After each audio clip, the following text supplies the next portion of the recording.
নমস্কার সবাইকে, আমার নন্দিনী হেসেল রান্না চ্যানেলে আপনাদের স্বাগত জানাই। আজকে বানাচ্ছি হচ্ছে একটা ওয়েলকাম ড্রিঙ্কস। আমাদের বাড়িতে গেস্ট আসবে, তো ভাবলাম ঘরোয়া কিছু ড্রিঙ্ক বানিয়ে দিই। তো তার জন্য এখানে দেখতেই পেলেন যে আমি পালস লজেন্স নিয়ে নিয়েছি 2 প্যাকেট মতন, আর সেটাকে হামানদিস্তায় ভালোভাবে এখানে একদম মিহি করে গুঁড়িয়ে নিয়েছি।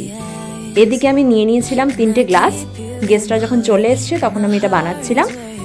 এই গ্লাসের মধ্যে আমি লেবু দিয়ে দেবো।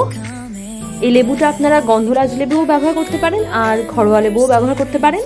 এখানে আমি গন্ধরাজ লেবু ছিল তাই সেটাই ব্যবহার করেছি। 3টে গ্লাসে আমি সমানভাবে দিয়ে দিচ্ছিলাম।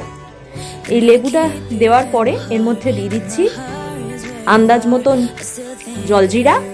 আপনারা বাড়িতে চাট মশলা থাকলে সেটাও দিতে পারেন।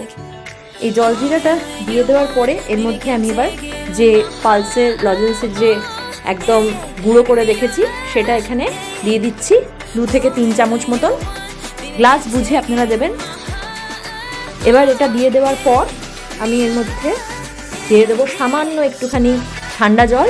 প্রথমে ঠান্ডা জলটা দেওয়ার পরে এটাকে ভালোভাবে একটু চামচ দিয়ে আমি গুলিয়ে নেব। এটা একটু মিশে যাওয়ার পর তারপর আমি গ্লাসে ভর্তি করে জল দেব। আর এখানে বলে রাখি যে আপনারা যদি একটু মিষ্টি পছন্দ করেন তাহলে কিন্তু এখানে চিনি অ্যাড করতে পারেন। আমরা খুব একটা মিষ্টি খাই না তাই এখানে চিনি অ্যাড করিনি। আর হ্যাঁ, সামান্য কিন্তু বিট নুনও মিশিয়েছিলাম, সেটা এখানে আপনাদেরকে দেখানো হয়নি। এদিকে দেখতেই পাচ্ছেন রেডি হয়ে গেছে আমার শিকাঞ্জি ওয়েলকাম ড্রিঙ্ক।